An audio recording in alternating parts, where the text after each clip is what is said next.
इस कार्यक्रम के पुण्यार्चक हैं श्री रतन लाल जी, श्रीमती राजप्रभा, अशोक, ममता, आदित्य, रिद्धिमा, आकाश एवं विशाल सेठी कोलकाता, श्री सुनील जी, श्रीमती आशा जी, विक्की, श्रेया, सिद्ध एवं अद्विता, हैदराबाद।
पंच परमेष्टि भगवान की आचार्य श्री गुरुवर कुंद कुंद महाराज की जय।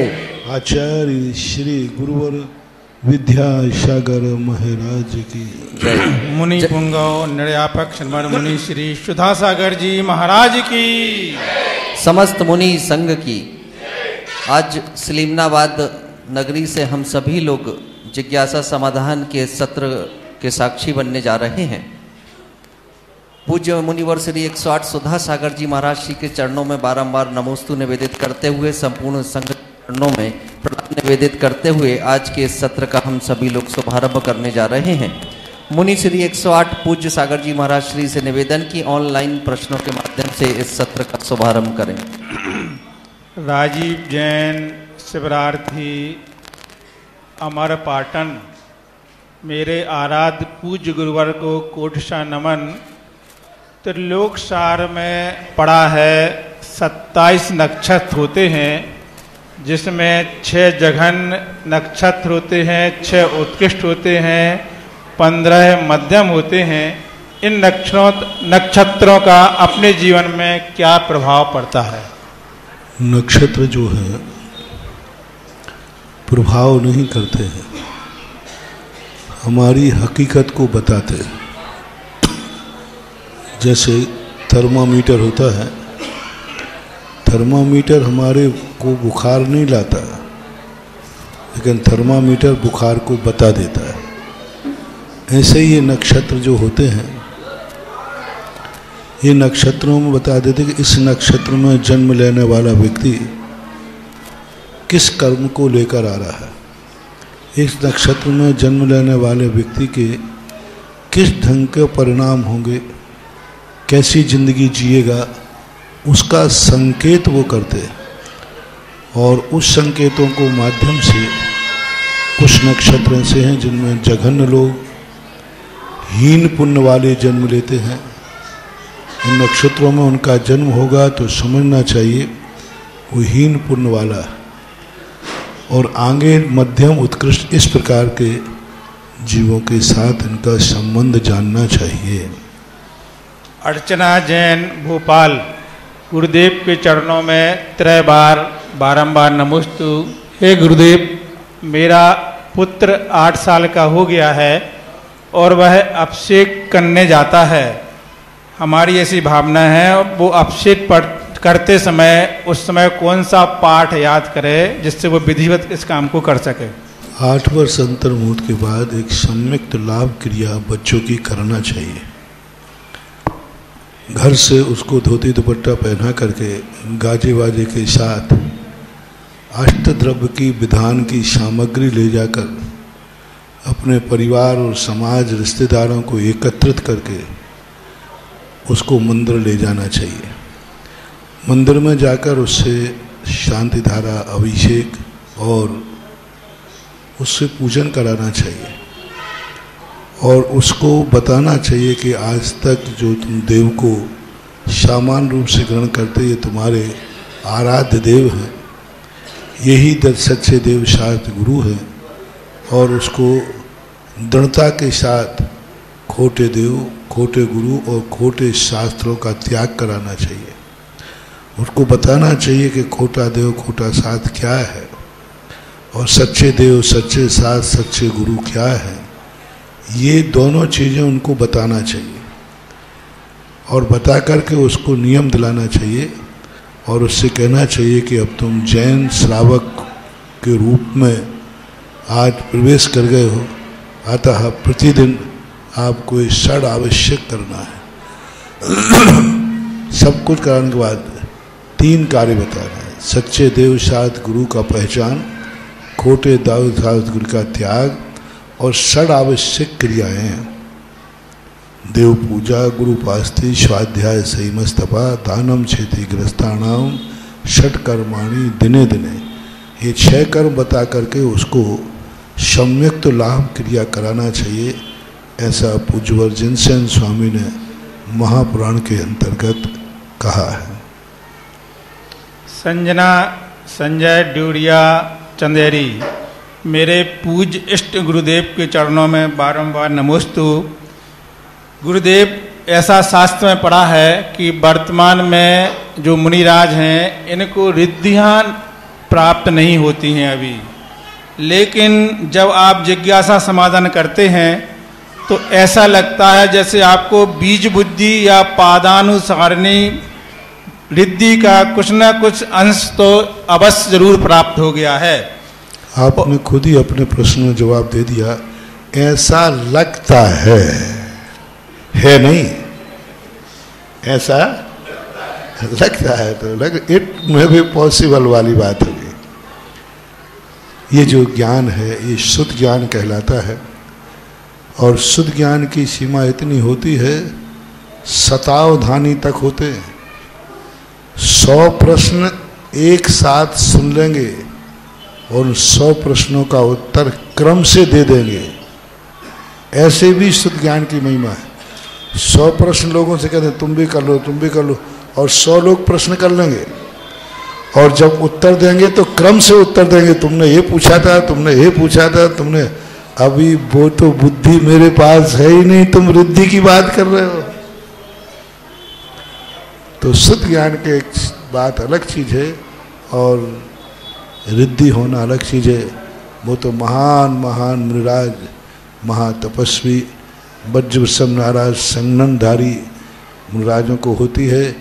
उनका तो अपन नाम स्मरण करके नमोस्तु कर लें, यही अपने अवभाग्य हैं। नैनवाल जैन मिर्ची असुर नगर, नमोस्तु गुरुदेव। आपकी जिज्ञासा है, श्रेणी चढ़ने वाले को 11 अंग और 14 पूर्व का ज्ञान होना चाहिए, ऐसा तत्वार सूत्र में 37 नंबर के सूत्र के 9वें अध्याय में लिखा है, सुटले चादे पूर्व विदा। तो फिर उनकी जिज्ञासा है कि मुनि श्री शिवभूति महाराज को तो ज्ञान था नहीं, फिर वो श्रेणी कैसे चढ़े होंगे? में आचार्यों के मतभेद भी होते हैं।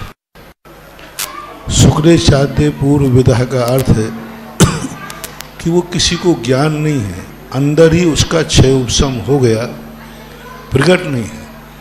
सभी लोगों के सामने तो जब वो छठे गुण स्थान में थे तब तो यही जानते थे कि उनको कुछ भी ज्ञान नहीं, लेकिन जब वो श्रेणी में चढ़ गए तो उनको ज्ञान होगा। किसी को मालूम ही नहीं चला, किसी को पता ही नहीं चला कि इनको क्या ज्ञान है।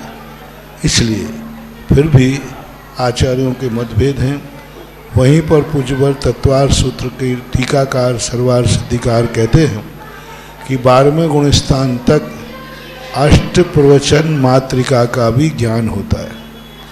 अष्ट प्रवचन मातृका 5 समिति और 3 गुप्तियों का ज्ञान 12वें गुण स्थान तक बताया। इसलिए इन 2 आचार्यों के अलग अलग मत मानना चाहिए। इत मत से कोई फर्क नहीं पड़ता, उनको गुरु परंपरा से जो मिला उन्होंने कह दिया, क्योंकि सर्वज्ञ तो वो थे नहीं।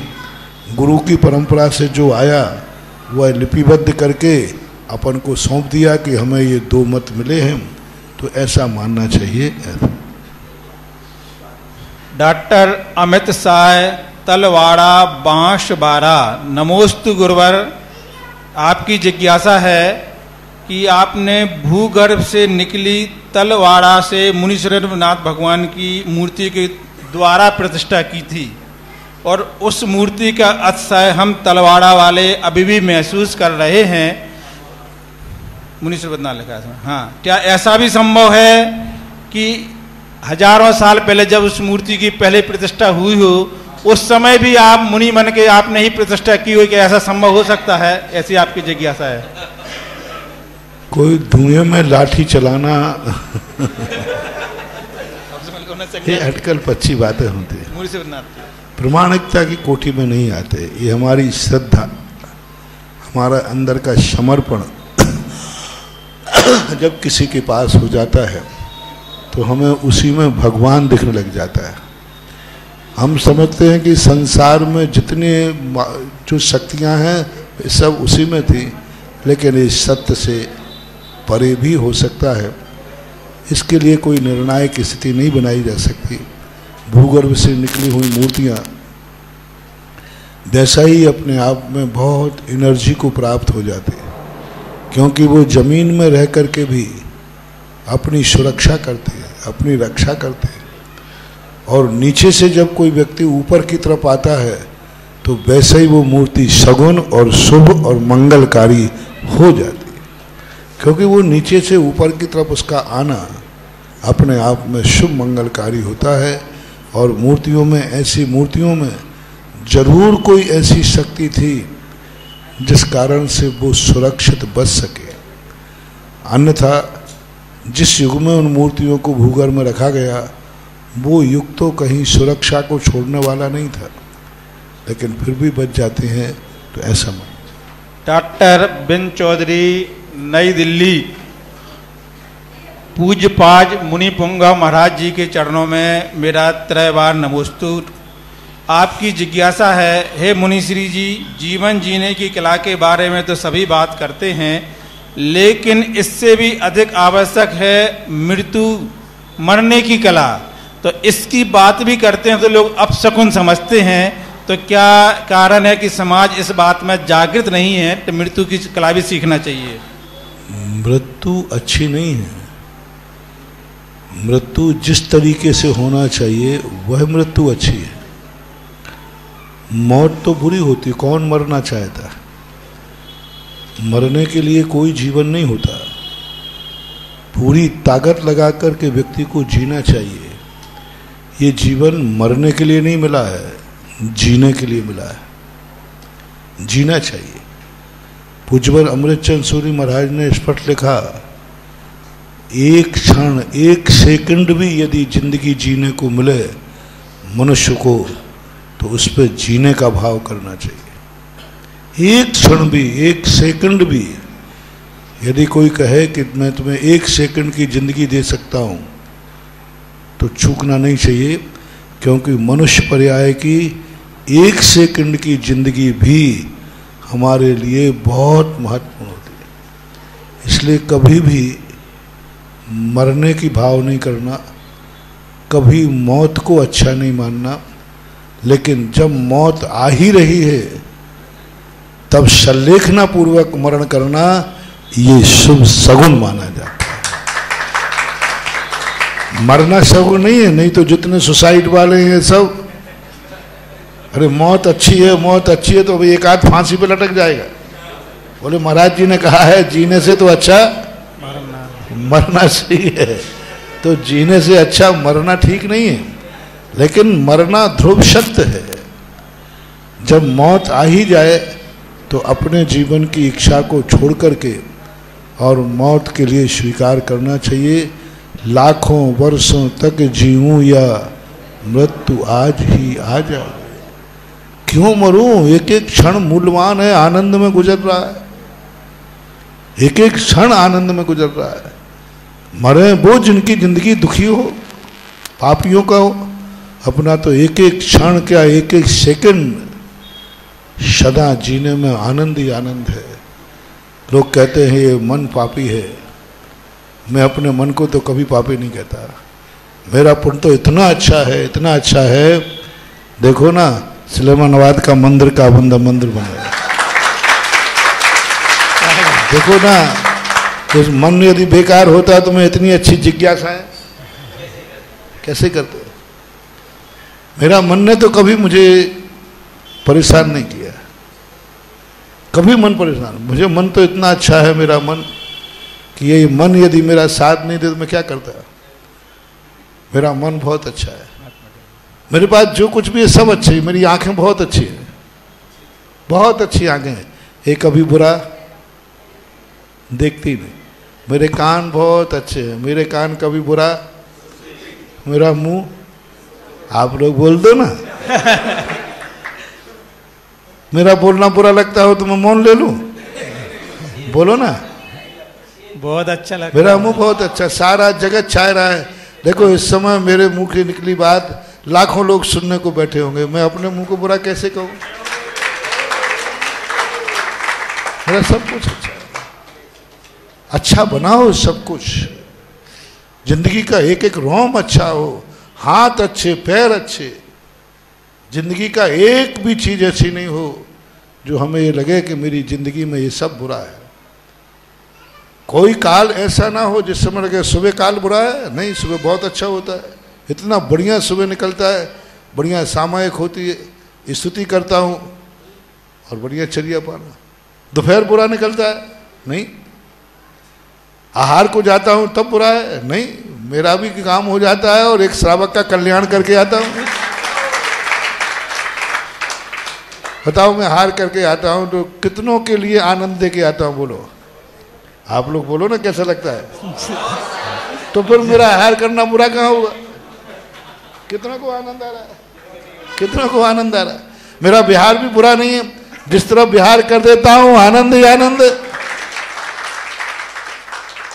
ना रात बुरी है, ना दिन बुरा है, ना मन बुरा है, ना इंद्रियां बुरी है।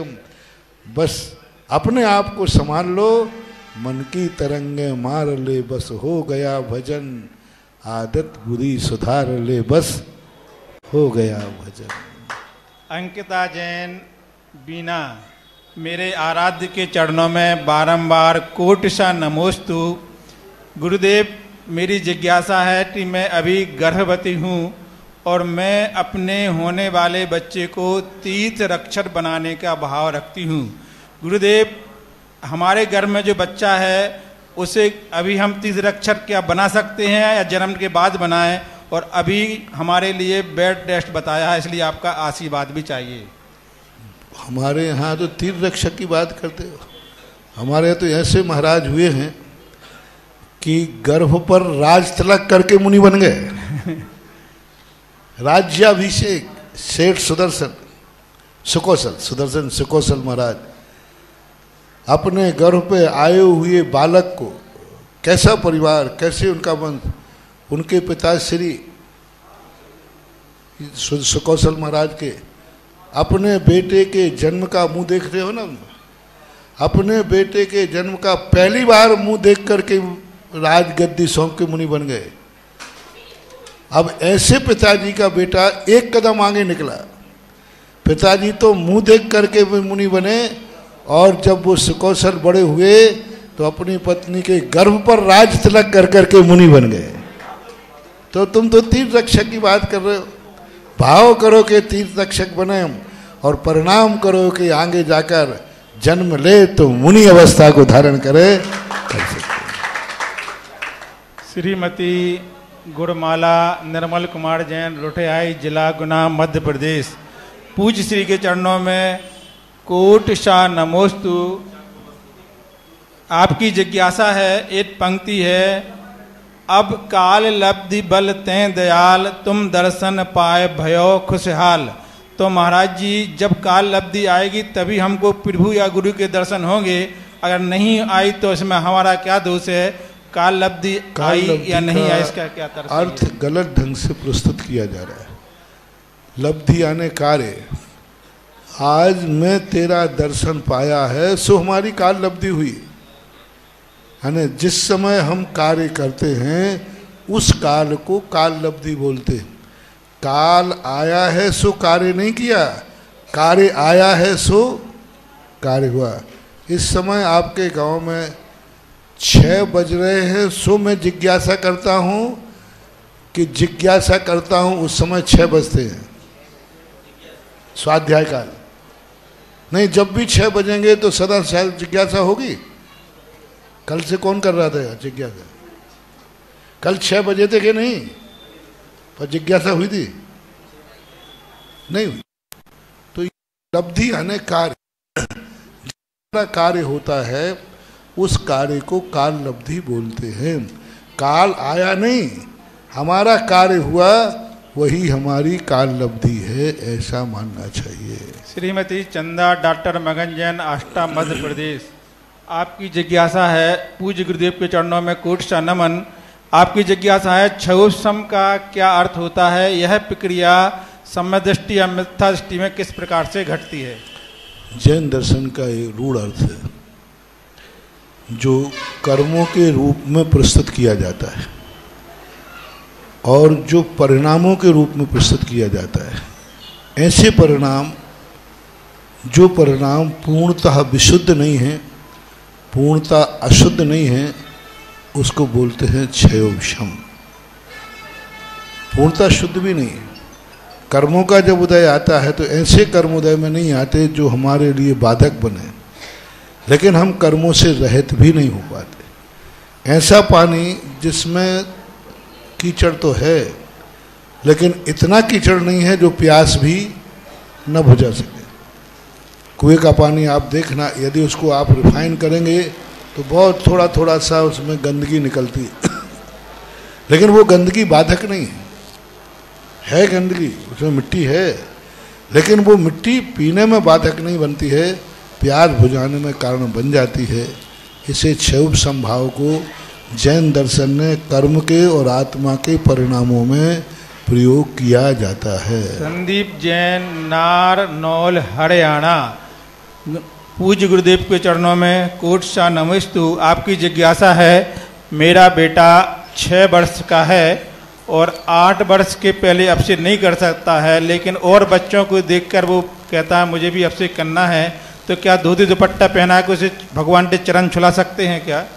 देखो, बच्चे को जब तक इतना विवेक नहीं हो कि शुद्धि क्या है, जब विवेक ना हो उसको, अब तुमने हाथ छुलाया, उसी समय उसने हाथ मुंह में दे दिया, नासिका में दे दिया, कान में दे दिया, मुंह में दे दिया, तो फिर अभिनय की संभावनाएं ज़्यादा होती हैं। इसलिए अच्छा है कि आगम की आज्ञा 8 वर्ष अंतर मुहूर्त की है, तो उस तक यदि परहेज करते हैं तो अच्छा है, अन्यथा सावधानी रखिए।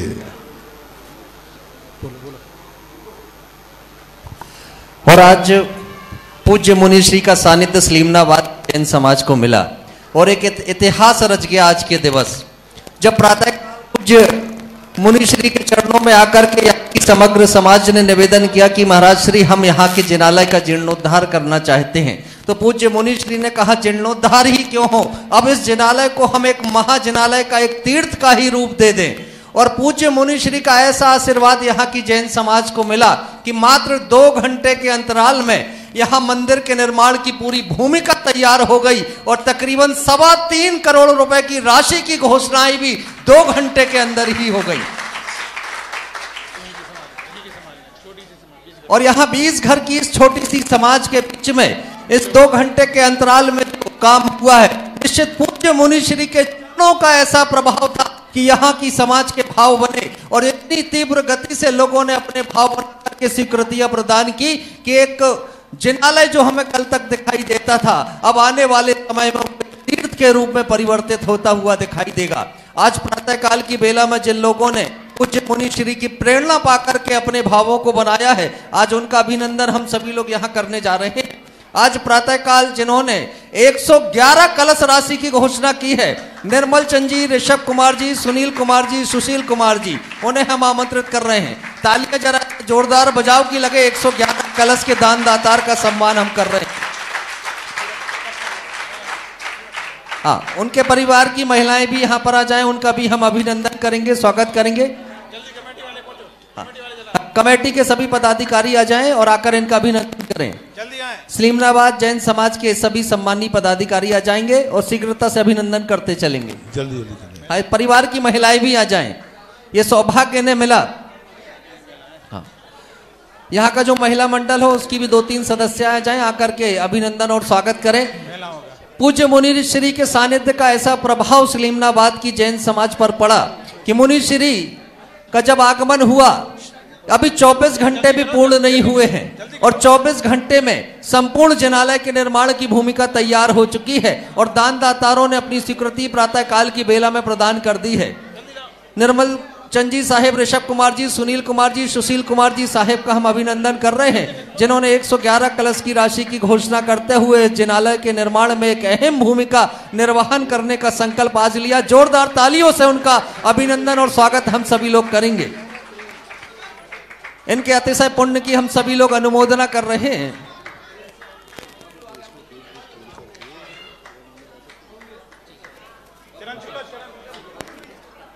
पूज्य मुनि श्री के चरणों में नमन करते हुए, नमोस्तु करते हुए संपूर्ण परिवार यहाँ पर उपस्थित है। इसके बाद अब मैं उन्हें आमंत्रित करूंगा।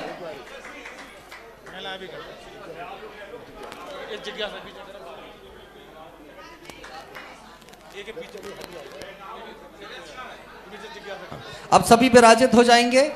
हम सम्मान के क्रम के साथ साथ जिज्ञासा समाधान का सत्र भी संचालित करते चलेंगे। गांव में रहते हैं, लेकिन इन्होंने इतना बड़ा कार्य किया। प्रातः काल मैंने पूछा लिया कि इन्होंने इतना भाव करके मूल नायक भगवान को विराजमान करके सैकड़ों साल के लिए इस नगर के लिए, गांव के लिए अपना गौरव प्राप्त किया। ये पूरा परिवार आशीर्वाद का पात्र है। और सबसे बड़ी बात कि 20 घर की जैन समाज ने आज मुनिश्री की प्रेरणा से इस मंदिर निर्माण के स्वप्न को साकार किया और जितनी भी राशि घोषित हुई है, सलीमनाबाद की जैन समाज ने ही सारी राशियों की घोषणा की है। ये सारा पुण्य सलीमनाबाद की जैन समाज के हिस्से में गया है। अब सभी लोग विराजित हो जाएं, जिससे जिज्ञासा समाधान का सत्र भी हमारा संचालित होता रहे। अब हम जिज्ञासा के लिए आप सभी को यहाँ निमंत्रित कर रहे हैं। जिनके नाम का वाचन होगा शीघ्रता से अपने स्थान पर खड़े हो जाएंगे। श्रीमान महेश कुमार जी, मयूर कुमार जी, ब्रह्मचारिणी अर्पिता दीदी का यह परिवार है। प्रथम जिज्ञासा के लिए अपने स्थान पर खड़े हो जाए। आज सुबह शांति धारा करने का सौभाग्य भी इसी परिवार को प्राप्त हुआ है। महेश कुमार जी, मयूर कुमार जी, ब्रह्मचारिणी अर्पिता दीदी का परिवार। और उसके बाद तैयार रहे सिद्धांत जैन।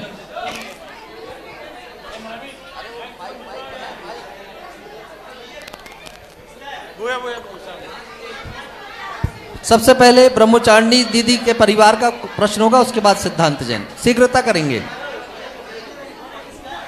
हाँ, ये कोलाहल बंद कर देंगे। शांति। हाँ, जल्दी बोलो।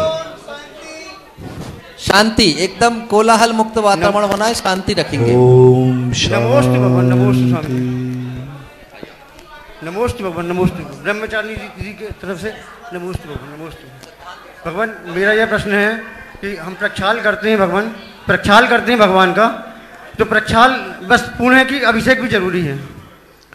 प्रक्षाल होना ही नहीं चाहिए। प्रक्षाल तो अभिषेक के बाद मूर्ति की सफाई के लिए किया जाता है। जिन मूर्तियों पर अभिषेक नहीं हुआ है उनके लिए प्रक्षाल कर लेना चाहिए। अभिषेक और प्रक्षाल में अंतर है। मूर्ति का अभिषेक नहीं हुआ इसलिए प्रक्षाल कर दो, और जिनका अभिषेक हुआ है तो अभिषेक के बाद प्रक्षाल कर दो। हमारे यहाँ अभिषेक बोलते हैं उसे। महाराज जी, कुछ लोग की भावना है कि जैसे प्रक्षाल कर लिया मतलब अभिषेक हो गया, उनको ये लगता है। नहीं, प्रक्षाल नहीं हुआ। प्रक्षाल के अभिषेक तो मंत्रों से किया जाता है। प्रक्षाल सफाई के लिए होता है और अभिषेक कल्याण के लिए होता है। नमोस्तु। अगली जिज्ञासा सिद्धांत जैन जी की, उसके बाद तैयार रहे श्रीमती रूबी जैन। पूज्य गुरुदेव के चरणों में त्रयवार नमोस्तु। महाराज जी, मेरा प्रश्न है कि अनेकांतवाद को हम कैसे समझ सकते हैं और वर्तमान समय में हम उसको अपने जीवन में कैसे धारण कर सकते हैं? नमोस्तु। अनेकांतवाद को ऐसे समझ सकते हैं कि आप अकेले हैं, आप एक हैं कि अनेक हैं? एक हैं। लेकिन आप पिताजी आपको क्या कहते हैं? पिताजी आपको बेटा कहते हैं ना। अच्छा, और यदि तुम्हारी छोटी बहन है तो वो आपको क्या कहती है? भैया कहती है। शादी हो गई? नहीं, कोई बात नहीं। अच्छा, और यदि आपके बने तो बहन ने आपको भैया कहा, पिता ने आपको बेटा कहा, दोस्त ने आपको मित्र कहा, आप क्या हो? आप तो एक ही थे ना, फिर ये तीन रूप कैसे आ गए? आपने कहा था पहले कि हम अकेले एक हैं, लेकिन पिताजी बेटा कह रहे, बहन भैया कह रहे, दोस्त मित्र कह रहा है, तो ओरिजिनल में आप क्या है? हाँ सही। मित्र जब कहा तो आपने मित्र का नाम सुना कि नहीं? उसने पुकारा मित्र यहाँ आओ, तुम गए कि नहीं? बहन ने कहा भैया यहाँ आओ, तो गए कि नहीं? पिता ने कहा यहाँ आओ बेटा, तो आप तीन जगह गए। आप बताओ ओरिजिनल तुम क्या हो, बेटा, भैया या दोस्त? वे तो उनके हो। तो यही होता है, अनेकांत का अर्थ होता है वस्तु एक है, उसको जितनी दृष्टियों से देखा जाता है वह दृष्टि उसमें है कि नहीं। तुम बेटा हो कि नहीं, दोस्त हो कि नहीं, भैया हो कि नहीं, अनुभव में आ रहा कि नहीं हो। तो एक व्यक्ति है, रिश्ते कितने हो गए? अनेक। तो ऐसा ही अपनी आत्मा होती है, जीव होता है। अपनी आत्मा है तो देखती है तो कहते दृष्टा है, जानती है तो ज्ञाता है। अनेक गुणों को सापेक्ष करके जब व्यक्ति को देखा जाता है तो वह उस रूप दिखता है। अनंत गुण होते हैं, और अनंत गुण अच्छा है। ये तीनों संबंधी बिल्कुल विपरीत हैं कि नहीं? बिल्कुल विपरीत है। तुम्हें छोड़ो, एक व्यक्ति को एक पिता बेटा कह रहा है और उसका बेटा उसको पापा कह रहा है, दोनों विपरीत हैं कि नहीं? लेकिन दोनों एक में है कि नहीं? बस अनेक विपरीत धर्म जहाँ एक आत्मा में स्थित होकर के भी एक दूसरे का विरोध न करें, उसको अनेकांत धर्म बोलते हैं। अगली जिज्ञासा श्रीमती रूबी जैन, और उसके बाद तैयार रहें श्रीमती पुष्पा देवी जैन। महाराज जी के चरणों में त्रिवार नमोस्तु नमोस्तु नमोस्तु। महाराज जी, मेरी जिज्ञासा है, जैसे मैना सुंदरी ने भाग्य पे छोड़ दिया, सुख होगा तो मिलेगा, दुख होगा तो मिलेगा, जो भी मिलेगा भाग्य से मिलेगा। महाराज जी, हम भी मैना सुंदरी की तरह भाग्य पर छोड़ दें कि सुख मिलना होगा तो सुख मिलेगा, दुख मिलना होगा तो दुख मिलेगा। हम पुरुषार्थ ना करें, मैना सुंदरी के जैसे भाग्य पर छोड़ दें, सही है?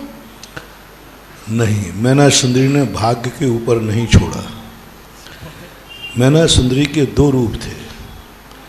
पहला, उसने भाग्य के विचार किया, बाद में उसने ये विचार किया कि मेरे पिता की जो आज्ञा होगी वही मैं करूँगी। आदर्श देखो ना, नहीं मैं अपने पसंद से अपना जीवन साथी नहीं चुनूंगी, क्योंकि मेरी पसंद झूठी हो सकती है, मेरी पसंद जवानी की हो सकती है, मेरी पसंद जिस्म की हो सकती है, लेकिन पिता की पसंद श्रेष्ठ पथर।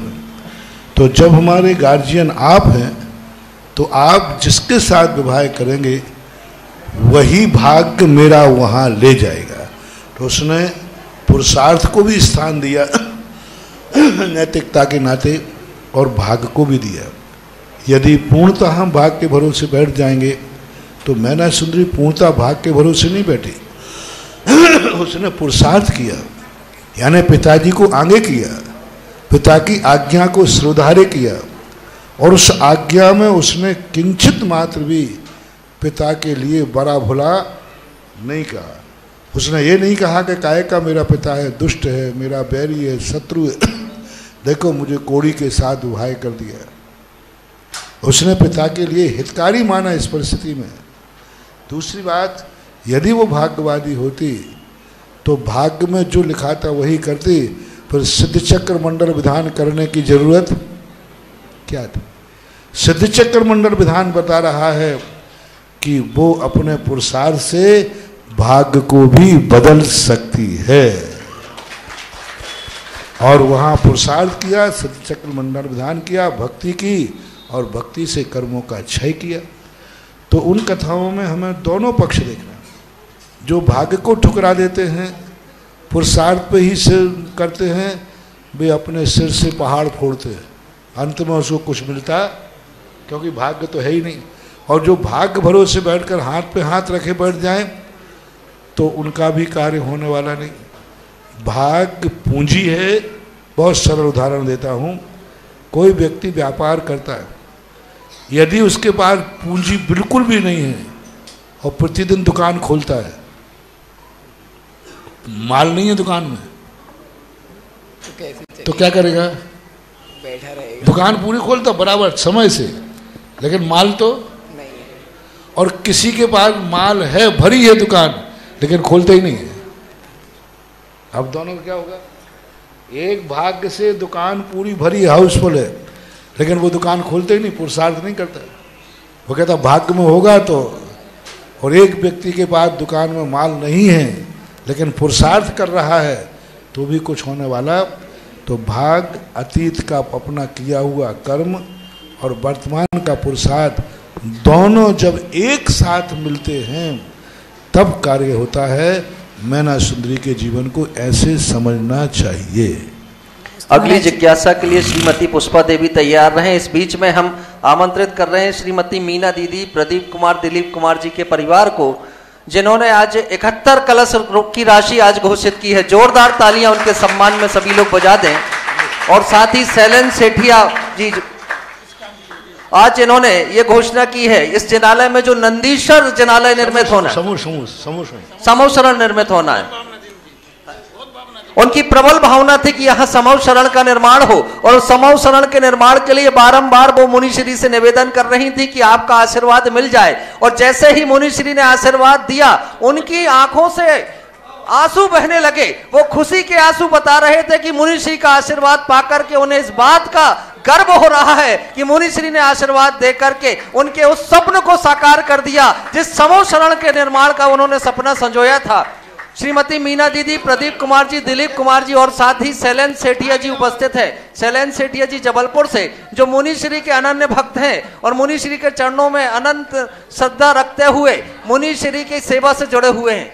देखो, एक शैलेन सेठिया का एक सबसे बड़ी विशेषता देखो, दुनिया तो माँ जी ने कहा कि मेरे पास तो इतना है, दुनिया तो माँ की पूर्ति करती इच्छाएं, ये शैलेन जी अपने जिस सास की भावना पूरी करेंगे। इनका भाव है कि नहीं, तुम तो बंद समोषण बने, हम पूरा कराएंगे, और भी लगेगा तो लगाएंगे। एक बार जोरदार तालियां सभी लोग जरूर बजाएं। श्रीमती मीना दीदी जी के सम्मान में तालियां जरूर बजनी चाहिए। उन्होंने अपने जीवन के उस बड़े संकल्प को आज पूर्ण मुनिश्री के चरणों में किया है, और उस संकल्प को पूरा करते हुए अब समूह शरण के निर्माण की भूमिका को उन्होंने मूर्त रूप दे दिया है। उनका अभिनंदन और स्वागत हम सभी लोग कर रहे हैं। अब सभी लोग बैठ जाएंगे, अपना स्थान ग्रहण कर लेंगे। सभी लोग बैठते चलेंगे। कैमरे के सामने से सभी लोग किनारे हो जाएं। सभी लोग कृपया कैमरे के सामने से एक और किनारे हो जाएंगे। बहुत अच्छा हुआ, ये काम जल्दी नहीं हुआ क्योंकि बड़ा होना था, महान। अब सभी लोग बैठ जाएंगे, ग्रहण करेंगे। जल्दी हाँ, शीघ्रता से बैठें। और अगली जिज्ञासा के लिए अब मैं आमंत्रित कर रहा हूं श्रीमती पुष्पा देवी जैन को, और उसके बाद आमंत्रित होंगे अंशु जैन। कृपया भी तैयार रहें।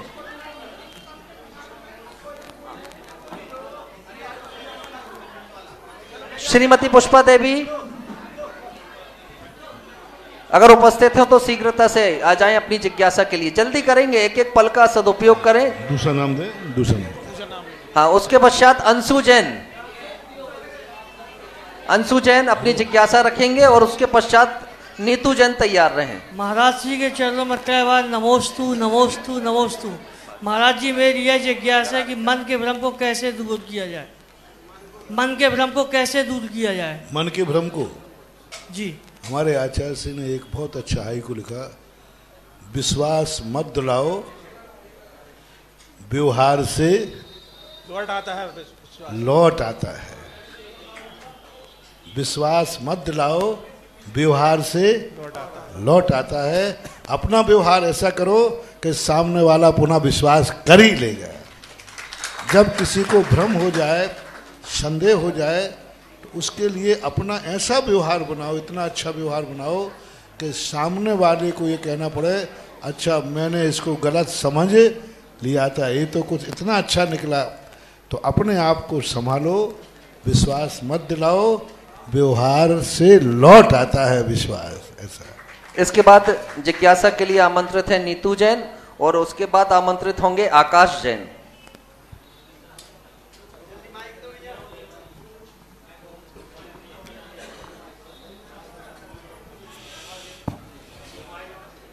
मेरा और मेरे परिवार की तरफ से त्रिवार नमोस्तु नमोस्तु नमोस्तु। महाराज जी, मेरी जिज्ञासा है कि देव शास्त्र पहली पूजा ही करना चाहिए कि 24 पूजा कर सकते हैं? देव शास्त्र गुरु की पहले पूजा कर लेना चाहिए, फिर चाहे तो 24 ही कर लो, क्योंकि देव शास्त्र गुरु में सारे समा जाते हैं। 24 में तो 24 ही आएंगे, पर देव में तो अनंत तीर्थंकर हो गए, अनंत सिद्ध हो गए, वो भी आ जाएंगे। और सारे दुनिया में बैठे हुए विद्यमान तीर्थंकर आदि भी आ जाएंगे। इसलिए देव शास्त्र गुरु की पूजा करके फिर कर लेना चाहिए। और शेष अगली जिज्ञासा के लिए आकाश जैन तैयार रहेंगे। इस बीच मैं आमंत्रित कर लूं श्री नरेंद्र कुमार जी, संजय कुमार जी, देवेंद्र कुमार जी हमारे बीच उपस्थित हैं। लाक्षिक कुमार जी, श्रेयांश कुमार, शुभ कुमार, इन्होंने आज 31 कलश रुपए की राशि घोषित की। 31 कलश की घोषणा, जोरदार तालियां इनके सम्मान में सभी लोग बजा दें और उनका अभिनंदन और स्वागत हम सभी लोग करेंगे। आप जोरदार तालियों के माध्यम से इनका स्वागत करते रहे। सलीमनाबाद जैन समाज के कर्मठ कार्यकर्ता के रूप में जिनकी पहचान है और संतों के चरणों के अनुराग से सदैव जुड़े रहते हैं, नरेंद्र कुमार जी, संजय कुमार जी, देवेंद्र कुमार जी, लाक्षिक कुमार जी, श्रेयांश कुमार जी, शुभ कुमार जी का ये परिवार मां सरोज रानी की स्मृति में उन्होंने आज ये घोषणा की है जिनालय के लिए 31 कलश की। जब 31 कलश की घोषणा हो तो कम से कम 31 बार तो जोरदार तालियां बजनी चाहिए। जोरदार तालियों से इनका अभिनंदन और स्वागत हम सभी लोग करें।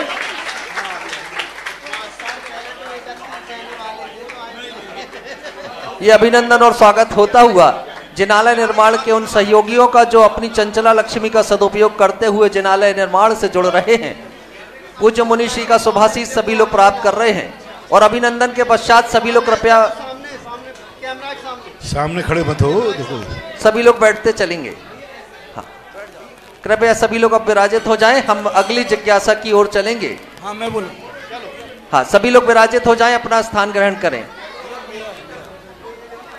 शीघ्रता से बैठे सभी लोग। और अगली जिज्ञासा के लिए अब मैं आमंत्रित करूंगा आकाश जैन जी को। आकाश जैन आ जाएंगे और उसके पश्चात तैयार रहें श्रीमती सुधा जैन, रायपुर। नमोस्तु महाराज जी। सभी लोग बैठ जाएं। अब जिज्ञासा प्रारंभ हो रही है, कृपया बैठें आप सभी लोग।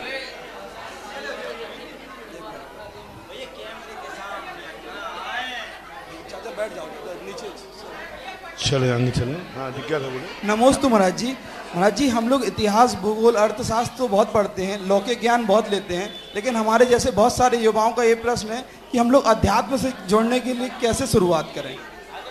अध्यात्म से जुड़ने के लिए सबसे पहले ये देखना चाहिए कि हम जिस ओर दौड़ रहे हैं उस ओर तुमने क्या पाया। उस ओर का हमें पहले पूरी समीक्षा करना चाहिए, और जब हमने उस ओर कुछ नहीं पाया तो फिर लौट कर देखना चाहिए कि अध्यात्म को भी एक बार देख ले। पूज्यवर मानतुंग आचार्य महाराज ने ये प्रस्तुत किया कि हे भगवान, मन्ने वरम हरिहराद एव दृष्टा दुष्टेषु येषु हृदयम तो समेति किम वीक्षतेन भवता भूमि एन नान्या कश्चिन मनोहरति नाथ। हे भगवान, मैं सारी दुनिया में देखा आया, मुझे शांति नहीं मिली, लेकिन जब से मैं आपके चरणों में आया हूँ मुझे शांति ही शांति मिल रही है। इसलिए जिस तरफ दौड़ रही है दुनिया, उसमें देखो कितनी शांति पा पाई। जो धन दौलत से ऊपर अमीर हो गए, सारी धन दौलत हो गए, विश्व में नंबर 1 पे आ गए, क्या उनसे पूछो क्या वो शांति है, क्या उनको सुख है, क्या वे निराकुलता को हो पाए?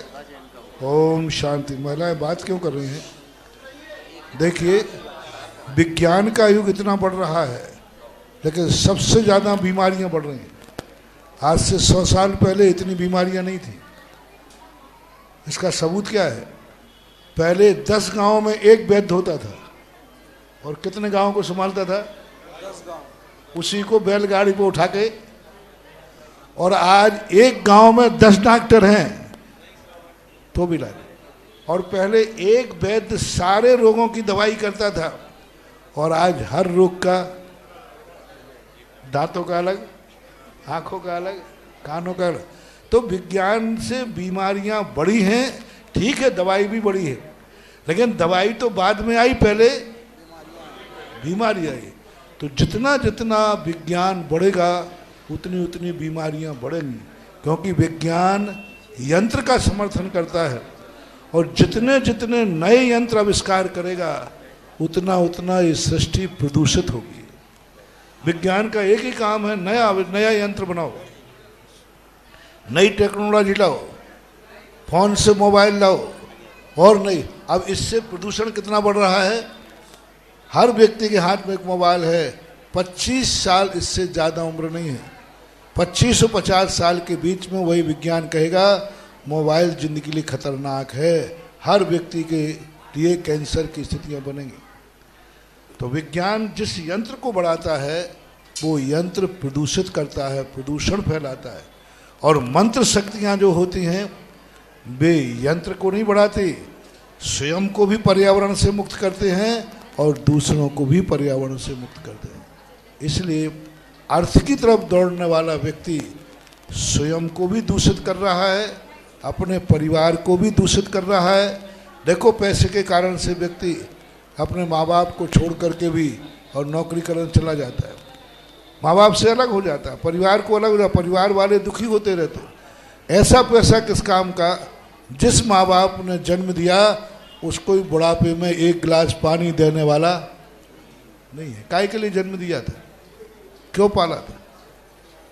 तो क्योंकि इसलिए तो अध्यात्म वो कहता है कि हम सुखी रहें और हमारे सुखी रहें, यह अध्यात्म का खोज माना जाता है। इसके बाद श्रीमती सुधा जैन रायपुर वालों की जिज्ञासा होगी, उसके पश्चात तैयार रहें प्रदीप जैन सलीमनाबाद वाले। नमोस्तु गुरुदेव, नमोस्तु गुरुदेव, नमोस्तु। मेरे पूरे परिवार की तरफ से मुनि देव के चरणों में बार बार नमोस्तु नमोस्तु नमोस्तु। गुरुदेव, मेरा प्रश्न ये है कि गुरुदेव, अभी जो हमेशा जो जैन धार्मिक महोत्सव जो चलता है उसमें लोग अपने तरफ से कुछ कुछ प्रभावना बांटते हैं। जैसे कि अभी आदिनाथ जन्म महोत्सव चल रहा है, उसमें कुछ घर घर मंगलाचार हो रहा है और लोग अपनी तरफ से प्रभावना बांटते हैं। तो मुनि प्रश्न ये है कि जो प्रभावना में नारियल बांटते हैं, कई लोग द्रव्य भी बांट रहे हैं, तो महर्षि वो हम द्रव्य मंदिर में चढ़ा सकते हैं क्या? वो तुम्हारा है, भेंट में दी हुई वस्तु पर अधिकार तुम्हारा है। मंदिर में चढ़ाओ तो चढ़ा सकते हो, और फोड़ के खाओ तो खा सकते हो, वो तो तुम्हारी भेंट है, तुम्हारे दी गई है, कोई बात नहीं। अगली जिज्ञासा के लिए प्रदीप जी तैयार रहें। उसके पूर्व आमंत्रित कर रहा हूं श्रीमती प्रभा रानी जैन, सुधीर कुमार जी, अतुल कुमार जी कृपया आ जाएं। आज इन्होंने 31 कलश की घोषणा की है, जोरदार तालियों से इनका अभिनंदन हम सभी लोग करें। जिनालय के लिए 31 कलश की घोषणा इनके परिवार के माध्यम से श्रीमती प्रभा रानी जैन, सुधीर कुमार जी, अतुल कुमार जी कृपया आ जाए, और सलीमनाबाद समाज के श्रेष्ठी जन आ जाए कृपया। यहाँ समाज के प्रबुद्ध जन आकर उनका अभिनंदन करें, स्वागत करें, शीघ्रता से आ जाएंगे कृपया। श्रीमती प्रभा रानी, सुधीर कुमार जी, अतुल कुमार जी के परिवार का अभिनंदन और स्वागत यहाँ पर हो रहा है। और जिनालय निर्माण के लिए जिन्होंने 31 कलश की घोषणा करके अपनी महती भूमिका का निर्वहन किया है, एक बार जोरदार तालियां पूरे परिसर में इनके सम्मान में जरूर बजनी चाहिए। दोनों हाथों से जरा करतल ध्वनि आपकी निकलनी चाहिए। जोरदार तालियों से अभिनंदन करें और स्वागत करें। संपूर्ण परिवार पूज्य मुनिश्री के चरणों में नमन निवेदित कर रहा है, नमोस्तु निवेदित कर रहा है। और इसके साथ ही एक और घोषणा ऐसी हुई है जिसकी चर्चा जब आपके बीच करूंगा तो आप सभी लोग आह्लादित हो उठेंगे। एक परिवार ऐसा भी है जिन्होंने 21 कलश की घोषणा की, लेकिन एक शर्त उनकी थी कि मैं तो मुनि श्री के चरणों में अनन्य श्रद्धा रखता हूं, मैंने तो उनके चरणों में श्रीफल चढ़ा करके अपनी घोषणा कर दी है, बस मंच पर मेरे नाम की घोषणा ना करके मेरा नाम गुप्त दान में रखा जाए, मेरे लिए तो सबसे बड़ा आशीर्वाद पूज्य मुनि श्री का आशीर्वाद है। ऐसे परिवार के लिए भी जोरदार तालियां बजें।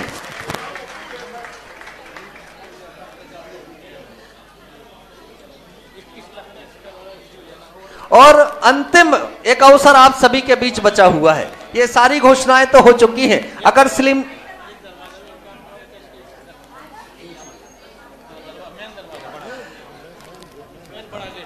अब सलीमनाबाद की जैन समाज के लिए एक अवसर और शेष बचा हुआ है। अगर ये सारा का सारा काम तो हो चुका है, लोग पुण्य कमा चुके हैं, जिनालय निर्माण के लिए घोषणाएं कर चुके हैं, लेकिन किसी व्यक्ति का पुण्य अभी भी शेष बचा हुआ है।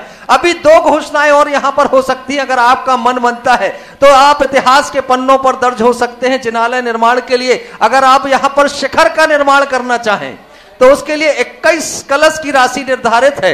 अगर किसी का भाव बनता है तो अपना नाम हम तक पहुंचा देंगे। 1 मिनट का समय आपके बीच है। अगर किसी का भाव बने तो जनालय के लिए, कलश निर्माण के लिए, शिखर के निर्माण के लिए 21 कलश की राशि।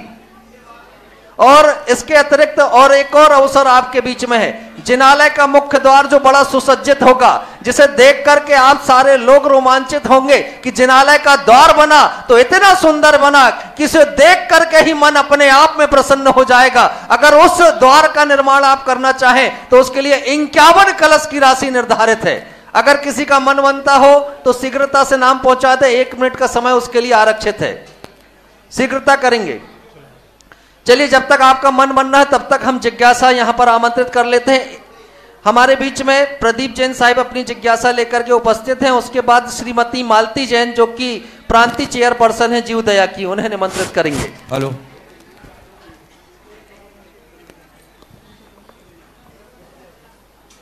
अंदर विषय वासना वर्ते, बाहर लोक लाज भय भारी, याते परम दिगंबर मुद्रा, धर नहीं सके दीन संसारी। ऐसी कठिन परिसह जीते मुनिशील व्रतधारी, और निर्विकार बालक वत निर्भय, तिनके पैन धोख हमारी, तिनके पैन धोख हमारी। ऐसे आचार्य गुरु दयासी महाराज की जय। मुनि पुंगव श्री सुधासागर जी महाराज की जय। महाराज जी, एक दोहे के साथ में अपनी जिज्ञासा रखता हूं। काल कीट कृत नयन कुसुम से कृत से कर्तन देखा था, संध्या के उपरांत तमी का विकृता कर्तन देखा था, किंतु कुशी ने अकस्मात कब यह परिवर्तन देखा था, यह परिवर्तन देखा था। महाराज जी, मेरी छोटी सी जिज्ञासा है आपसे। हम लोग इतने कंप्यूटर देखते हैं, इतने लोगों को देखते हैं, हर जगह जाते हैं, ऐसा कंप्यूटर कहाँ फिटा महाराज जी आपके अंदर? कृपया जिज्ञासा का समाधान कर महाराज जी, करवा दीजिए। ये कंप्यूटर क्या है? तुम उस कंपनी का तुमने शेयर ही नहीं लिया। ये भगवान महावीर स्वामी की कंपनी का कंप्यूटर है। वो कंप्यूटर दुनिया को दिखता नहीं है, इसके लिए लाइट की ज़रूरत नहीं है, इसमें वायरस लगता नहीं है, इसकी फ्लॉपी बनती नहीं है, और ये ऐसा कंप्यूटर है कि जो महावीर स्वामी की कंपनी से बना हुआ है।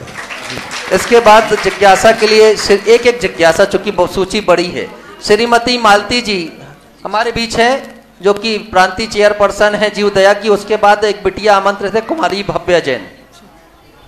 महाराज जी, मुनि श्री के चरणों में कोट से नमोस्ते। श्री पूज्य सागर महर्षि के चरणों में कोट से नमस्ते। महर्षि, आज लोग इतने कृतज्ञ हो गए हैं कि किसी के किए गए उपकार को मानने तैयार नहीं, लेकिन महर्षि जो परोपकारी होता है वह अमूल्य क्षण तुम्हें दे देता है जिसमें वह कुछ विशेष कर गुजर सकता था, लेकिन तुमने उस अमूल्य को साधारण समझकर ठुकरा दिया। फिर खैर कोई बात नहीं, जिसकी जिंदगी ही दूसरों के नाम लिखी हो या जिसने अपनी जिंदगी ही दूसरों के नाम लिख दी हो, उसे स्वयं या भगवान के सिवा कौन समझ सकता है। तो महर्षि, मेरी जिज्ञासा है कि लोग कृतज्ञ हों कि कृतज्ञ हों, आप इसका समाधान करिएगा। देखो, 2 बातें इस पर विचार करना पड़ेगी। सबसे बड़ा है कि उपकार की परिभाषा। यदि उपकार करने वाला इसलिए उपकार करता है कि कल ये मेरे काम आएगा, तो वह हमारे यहाँ उपकार की कोटि नहीं कही जाती, वह व्यापार है। यदि उपकार ये मान के किया जाता है ये मेरा कर्तव्य है, तो फिर ये बात नहीं आती कि उसने हमारे उपकार को माना या नहीं माना, क्योंकि उपकार करने वाले को कभी अपना उपकार याद नहीं रखना चाहिए। पूज्यवर चामुंड राय ने 40 साल के अंतर्गत लिखा कि सज्जन लोग कितना भी दुनिया के ऊपर उपकार करते हैं, लेकिन वे उस उपकार को याद नहीं रखते, और वो कभी किसी को उल्हायना नहीं देते कि देखो मैंने तुम्हारे साथ इतना किया और तुम मेरे साथ ये कर रहे। याद ही नहीं, मैंने कोई किया था, याद ही नहीं। यदि हमें याद आ रहा है कि इसके लिए मैंने उपकार किया है तो फिर हमें उपकार मिलना चाहिए। तो ये उपकार की परिभाषा नहीं। उपकार करने के बाद भूल जाओ, मुझे पता ही नहीं मैंने किस पे उपकार किया, मुझे पता ही नहीं मैंने किस जीव को बचाया, मैंने पता ही नहीं। ये होना चाहिए उपकार की परिभाषा। ये तो हुई उपकार करने वाले को। बहुत बार उपकार करके उल्हायना देते हैं, एहसान लादते हैं, मैंने तुम्हारे साथ ये किया।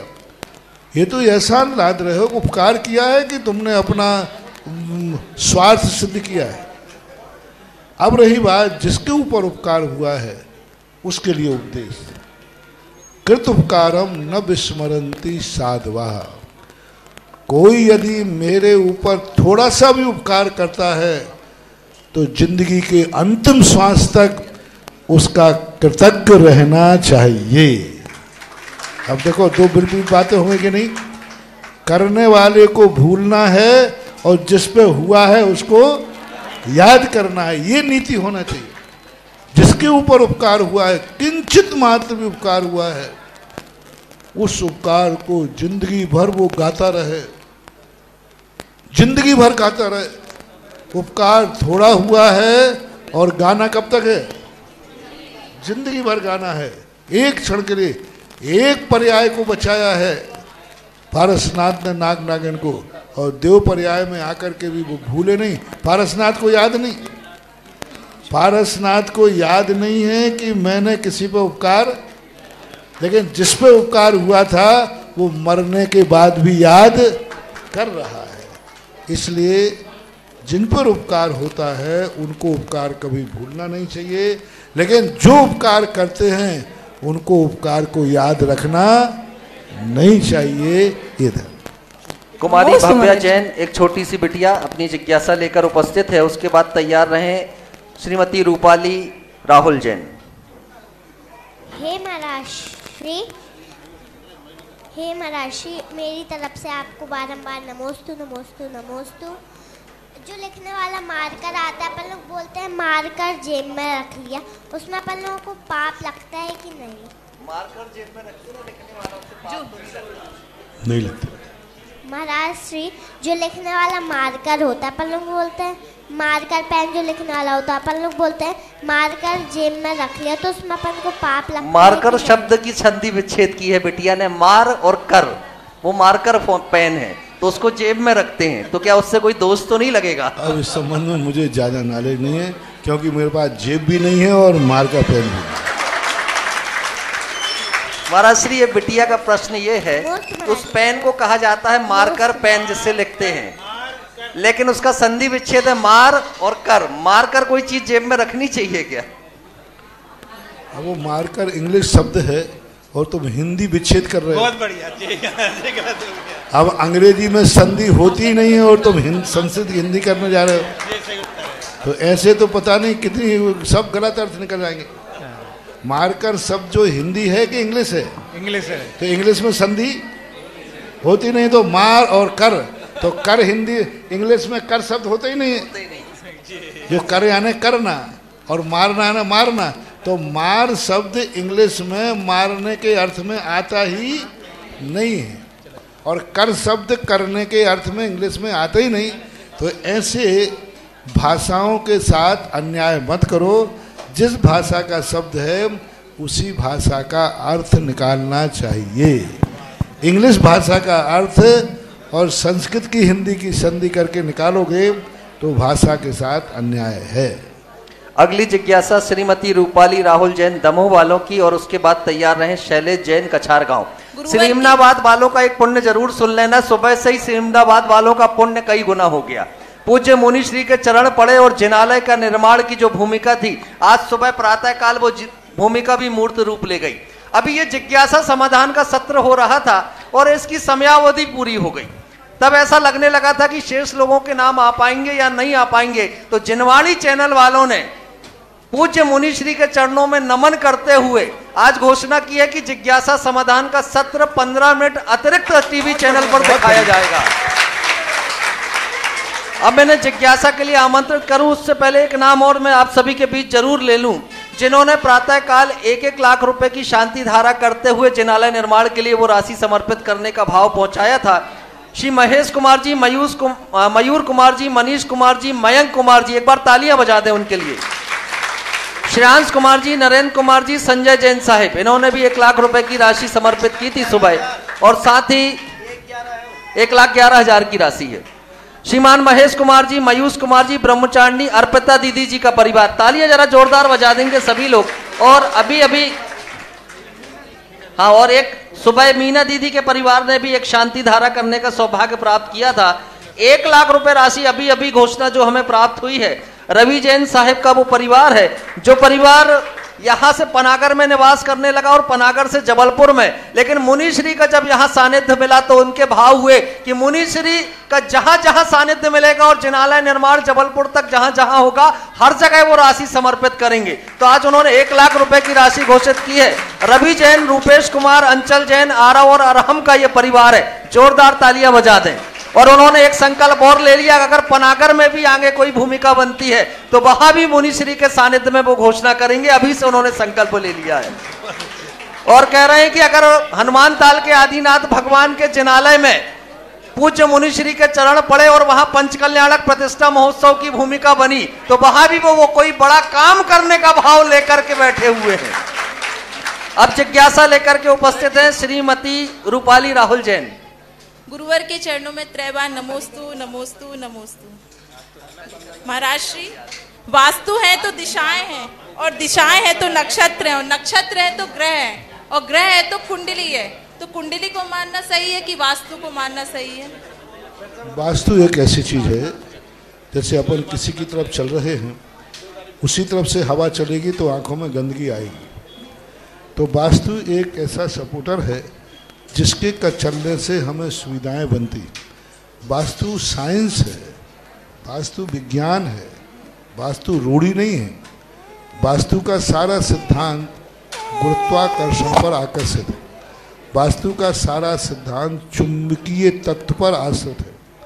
वो चुंबकीय तत्व होता है वो नॉर्थ की तरफ होता है और नॉर्थ की तरफ होने से चुंबक नॉर्थ की तरफ होती है और जिस तरफ वजन है उसी तरफ वजन रखोगे तो बैलेंस बिगड़ेगा।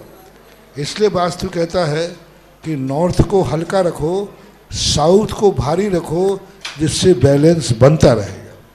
लोगों ने वास्तु को गलत समझा। वास्तु एक बहुत चुंबकीय तत्व पर आश्रित है और वैज्ञानिक तत्व है। ये सामान्य रूप से इसको देखा जाए मानना चाहिए, इससे बहुत लाभ है।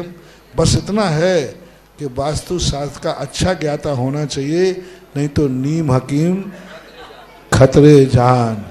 आजकल जो चाहे वास्तु किताब पढ़ता है और वास्तु शास्त्री बन जाता है और कहीं कुछ भी बता देता है। तो जब वास्तु शास्त्री बने उससे सबसे पहले ये देखना चाहिए कि उसने जहाँ कहीं वास्तु किया है वहाँ फ़ोन लगा के पूछना चाहिए कि भाई इनने ठीक किया है तो कुछ लाभ हुआ है कि नहीं हुआ है। ऐसा पूछ करके बात करना चाहिए। जाने आजकल घर घर में वास्तु शास्त्री बन रहे हैं और पैसा ऐंठने के लिए लोगों को इस प्रकार के कार्य बताते हैं। परीक्षा करके जान करके ही करना चाहिए। इसके बाद अगली जिज्ञासा शैलेश जैन कछार गांव वालों की और फिर तैयार रहें सुरेखा जैन जी पेंडर रोड। द्विमुन राजों के चरणों में त्रिवार नमोस्तु नमोस्तु। मुनिश्री, मेरी जिज्ञासा है कि महाराज जी समाज में अपन को सामाजिक दायित्व दे दिया गया, सामाजिक दायित्व दे दिया गया, अध्यक्ष बना दे, उपाध्यक्ष बना दे, कुछ भी। उसके बाद समाज ये सोच लेती है कि जो भी करना है इनको करना है या इनको हमने दायित्व दे दिया तो सब कुछ ये करें। तो महाराज जी कभी कभी ऐसा होता है कि अपन पद का निर्वहन सही नहीं कर पाते क्योंकि सामाजिक सहयोग नहीं मिलता महाराज श्री। तो इसको दो तरीके से समझें। पैसे को छोड़कर सारे अधिकार दिए हैं तो तुम समझो कि तुम्हारे ऊपर जनता को विश्वास है, इसलिए सारे अधिकार दे दिए। और पैसे खर्च की बात आए और जनता कहे अब पैसे ही तुम खर्च करो तो समझ लेना कि तुम बहुत ज़्यादा घिरे हुए हो, तुरंत छोड़ देना चाहिए। क्योंकि कभी कभी क्या होता है लोग इतना विश्वास करते हैं कि भाई आप जो कुछ करना है करो, मुझे आपके किसी कार्य पर अविश्वास नहीं है। विरोध नहीं करना, विरोध नहीं करना और पूर्ण विश्वास करना ये अच्छी बात है, लेकिन कसाय बस उसका साथ नहीं देना ये अच्छी बात नहीं है। ऐसा महाराज श्री, इसी में जैसे आज हम मंदिर निर्माण हाथ में ले लिए कि पूरी समाज को इसमें सहयोग देना है, सबको ही करेंगे, लेकिन आज साथ नहीं मिल रहा, तो ऐसी स्थिति में पद छोड़ देना चाहिए। सुनो, जिसका पुण्य उदय होगा वही सहयोग देगा। सुबह कहा था जिसको रावण के पास जाना है वो सहयोग नहीं देगा। वो क्यों देगा? क्योंकि उसको तो रावण के पास जाना है। और जिसको भरत चक्रवर्ती के पास जाना है, तुम सहयोग नहीं लोगे तो भी वो सहयोग देगा। ये तो पुण्य की बातें हैं। पुण्य का जिनका उदय होता है वे चिल्ला करके देते हैं, और जिनके पाप का उदय होता है उनको कितने कहो तो कौड़ी भी नहीं देते हैं। आज तक सब विश्वास पे काम हो रहा है, होता रहेगा।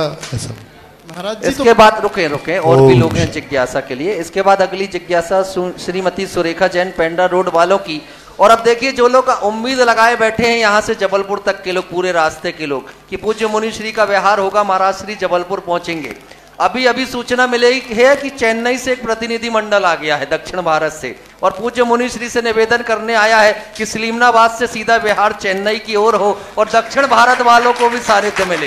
तब सारे लोग सतर्क हो जाएं और अपनी अपनी भक्ति बढ़ाना प्रारंभ कर दें। श्रीमती सुरेखा जैन, पेंड्रा रोड, अपनी जिज्ञासा के लिए हमारे बीच उपस्थित हैं। उसके बाद अक्षत जैन तैयार रहें। नमोस्तु गुरुदेव, नमोस्तु नमोस्तु नमोस्तु। गुरुदेव, जब हम अपने बच्चों की कुंडली बनवाते हैं तो उसमें पितृ दोष या काल सर्प दोष होता है, तो उसकी पितृदोष नाम का कोई दोष नहीं। पितृदोष सबसे बड़ा दोष कहलाता है। अपने पूर्वजों के आचार विचार को भूल जाना पितृदोष है। और जहाँ पर जिस गांव में से तुम्हारे पूर्वज आए हैं वहाँ के जिनेन्द्र देव को मंदिर को भूल जाना पितृदोष है। जितने लोग जिस गांव को छोड़ के आए हैं उस गांव में कम से कम जिनेन्द्र देव का मंदिर हो तो साल में एक बार वहाँ धोख देने जरूर जाना चाहिए। कहीं भी हो, जिन जिन जिन गांव छोड़ दिए और वो कहीं भी चले गए धंधा पानी को, लेकिन उनको ये भाव करना चाहिए कि मैं साल भर वहाँ जिनेन्द्र देव मंदिर है तो वहाँ धोख देने जरूर जाऊँ, क्योंकि आपके पूर्वजों ने आपके सुख समृद्धि का आशीर्वाद उस जिनालय में लिया था। आपके सुख सुविधाओं का आशीर्वाद उस जिनालय में लिया था। आपके विकास का आशीर्वाद उस जिनालय में लिया था। तो उस जिनालय में साल में एक बार जो जाते हैं फिर कोई पितृदोष आदि नहीं लगता है। वैसे जैन दर्शन में पितृदोष की कोई चर्चा नहीं है। इसके बाद अक्षत जैन की जिज्ञासा होगी और फिर तैयार रहें श्रीमती प्रभा जैन।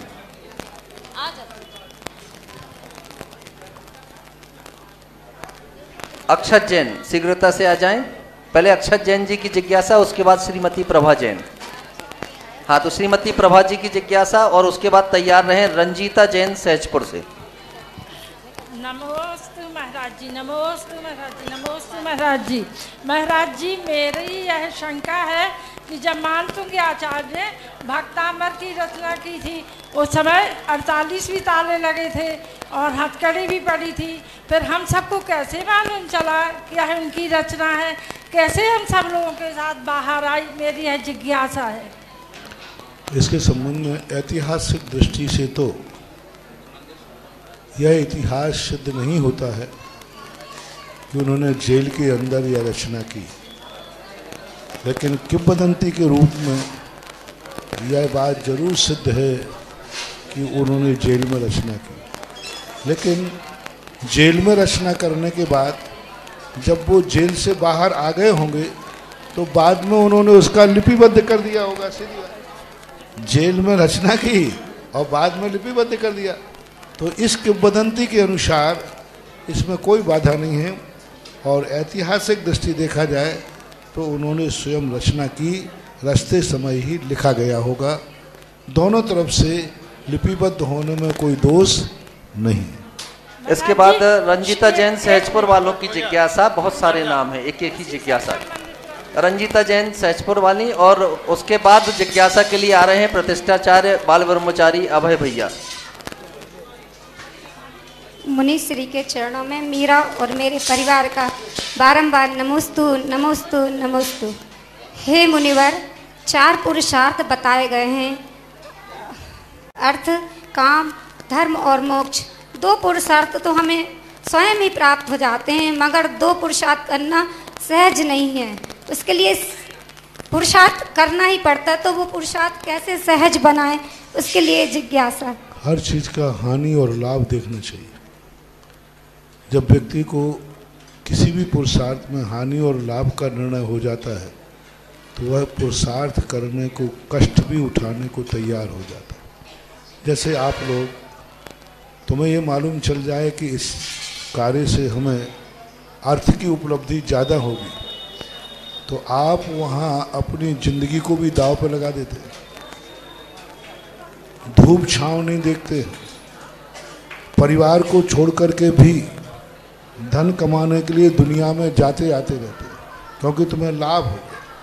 इसी प्रकार जब किसी ज्ञानी व्यक्ति को धर्म और मोक्ष में लाभ दिखने लग जाता है तो फिर उसमें पाने के लिए जो कष्ट उठाना पड़ते हैं वो कष्ट कोई मायना नहीं रखते, क्योंकि उसको लाभ दिख रहा है। जैसे धन का लोभी धन को पाने के लिए कष्ट नहीं देखता, ऐसा धर्म का लोभी धर्म को पाने के लिए कष्ट नहीं देखता।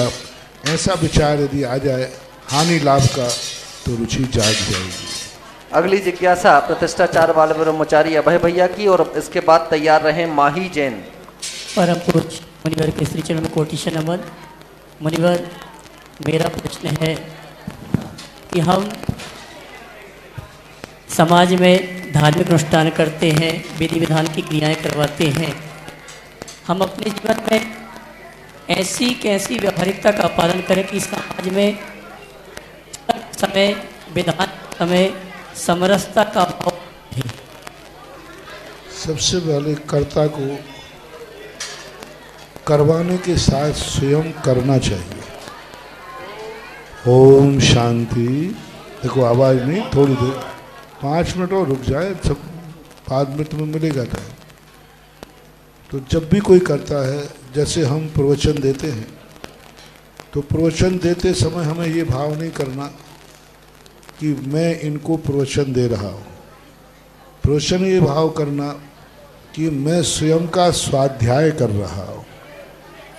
इसी प्रकार पूजन पाठ आप लोग करते समय ये भाव करना चाहिए, मैं खुद इस पूजन में शामिल हूँ और मैं खुद शामिल हूँ और मैं खुद इसका लाभ अर्जन कर रहा हूँ।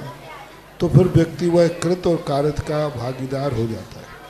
सामंजस्य की जहाँ तक बात रही, तो सामंजस्य तो अपन जो त्यागी वृत्ति होते हैं कि उपदेश तक ही सीमित है। उपदेश दे करके ही अपने कर्तव्य को पूरा समझना चाहिए। अब सामंजस्य होवे या ना होवे, उपदेश हम दे सकते हैं।